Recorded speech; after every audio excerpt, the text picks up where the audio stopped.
Welcome back to the Life First Podcast. We're talking about some of the more decks that we brewed for the GP, inevitably not took, and think they're strong enough that they can win your locals or be at least tiered in the metagame. And this one, I've got a very strange one from one of our comments, actually, where I was said, hey, look into the interaction between Muzica and Piruluk Peeping. And I did, and I liked it. And then I tested it at a card garden tournament, and I got second place with an incredibly bad version of it. So I went, the Elrig deck was way stronger than I thought it would be there. So I took it back to the labs and retested it. My first version was more of a control deck, and it was not good. Like, inevitably, it just was hard to use. It was clunky. The Signy didn't quite work the way I wanted it to. My main idea was, hey, if I have Muzica and then I use Piruluk, right? I can make the opponent discard 2 cards of my choice, and I went somehow down the rabbit hole of that means I should play way more discard. And what I inevitably found out was a lot of the times when you're playing a crap ton of discard, the main reason for it, aside from limiting what your opponent can do, is to just basically make sure they have no hand. Therefore, when you hit any amount of discard after that, you get rid of cards. This sort of just skipped that step. It was like, I'll just get rid of cards right now. And because it gets rid of cards, right? You look at your opponent's hand and you choose a card and then discard it. Because of that, I just never needed to play more discard than that. And what I realized was, derp, I'm dumb. I should be playing an aggro deck. So I then decided to play an aggro deck. And this is the aggro deck. So it's a more aggro version of it. It is enter hungry. Let's put it that way. But if you have the enter, it ends up doing very, very well, right? So you got Piruluk draw. This is a ability to draw extra cards. Great. Mel Revise, which gives you more enter. Exactly, I need more enter. And then Mel Invisible, which also can help slow the game down against other aggro decks, because you're not the fastest aggro deck in the world. And then you also can stabilize against more mid-range decks. And all of this works very, very well together. The crux of the deck, like I said, is playing Muzica, using the once per game to return assist back to your hand, and then doing one turn of Piruluk, and then following it with another turn of Piruluk. This basically means that you can freeze the opponent's Elrig down twice, which is very, very strong, and definitely something that you should consider doing pretty aggressively, I think. Then the next step is to sort of just aggro out them. In here, we've got Xenocluster and Miasma Labyrinth. This Miasma Labyrinth could be an energy door if you wanted to. I think it slows down the deck a little bit, but, I think it's fine if you want it to be an energy door. If it's an energy door, that actually does make it a little bit easier for you to do the Madoka Piruluk thing twice, because it's just that it takes a lot of enter on its own. But the rest of the deck is so enter efficient, you might not need it. And I like Miasma Labyrinth being just a little bit more damaging.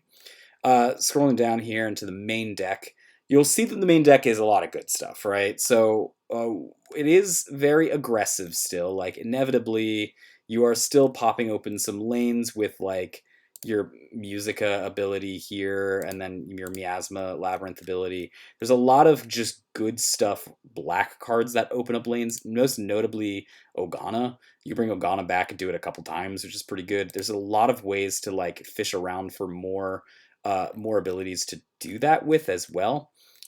It plays Caesar, which does more lane opening and gets you damage, right? Phalaris is basically damage. Nanashi is more damage. Anna Mirage is yet more damage.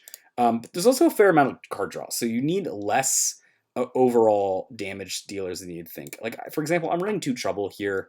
I actually kind of like Trouble in these types of decks. Not only does it have a really good life burst, but it also is able to just get you 3 cards, right? Like, and that's going to solve pretty much almost all of your problems every time, no matter what. Outside of that, you have Bernices. You have a lot of ways to bring things back to the field, like Bernices and Doomed Angel, which is pretty good since you have a fair amount of enter effects, like Ogana, as well as Like I said, filtering up the wazoo, Hakat, followed by 2 Sui. So this is some old tech I used to use from Bang.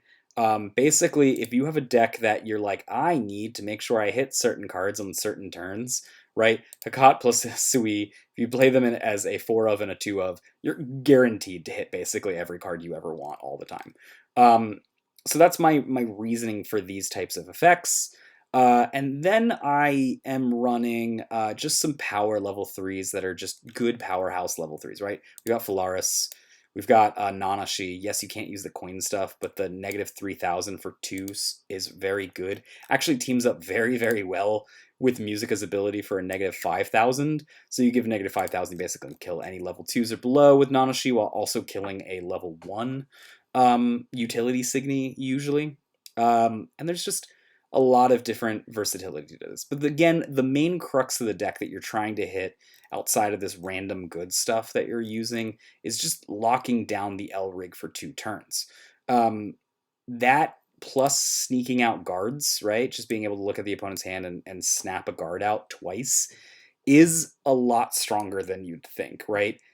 Inevitably, you don't need as much damage in the main deck because even though this doesn't necessarily say open a lane like a lot of other decks do, this ability to basically snap out a guard for 2 turns in a row means that you're going to be able to damage 2 turns in a row, which is more than you'd think. Normally, when I'm looking at an aggressive deck here, I want to see like 1, 2, 3, 4 damage in the main deck, at least, maybe a 5th damage.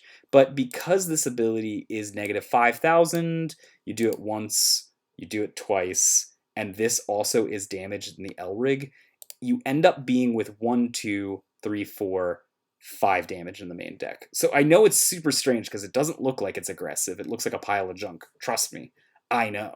But it ends up being a fair amount of damage just mixed throughout the deck that you can deal with. So, and plus a lot of life bursts, right? Like kind of can help you with that as well. Inevitably, I ended up with this just because I found that I was running out of cards more often than I actually thought I would. So I used Vile type Swai, but you could use something more similar to Buckler if you just wanted to have more chances at opening lanes in the L rig, or sorry, the main deck life burst slots. And I think that would be a perfectly fine thing. I don't think this is the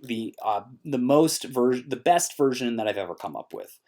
This is a 0.2, which means it has 2 revisions, right? I made that first revision, which was I made it from a control deck to an aggro deck, and then the second revision was I refined a little bit of the cards there after a couple testing. A reason I ended up not going with this is because it's also really good against dash. I should mind do that too. Sometimes the deck fails on itself, right? Like if you can't get these filtering effects, like sometimes it feels like I'm spread too thin. I'm trying to do multiple things, and then I just completely horribly die to enter burn decks. I added the Xeno cluster there as a way to deal with it, but I've already sort of decided not to run this deck anymore with the GP. So I think the Xeno cluster probably helps there and probably covers that weakness, and this ends up being another deck that I think is probably top of C tier, maybe bottom of B tier, that you could take to your locals and actually do some really strong work with it. I know there's actually quite a lot of bit of Muzica stands in there and Piruluk stands. Now, while I don't actually think Piruluk is a great center at all, in fact, I'd advise using it at all, period. This, if you wanted to be feel clever and run Piruluk and you like Piruluk, this is basically just a Piruluk Shines deck. I even jokingly don't even have this in my Muzica deck box that has a picture of Muzica on it. I have it chilling in my Piruluk deck box because I think Piruluk is the secret star of this show. So yeah, let me know how you guys like it. If you guys going to try this super interesting tech, it is very wacky, I give you, but I think it's actually quite strong.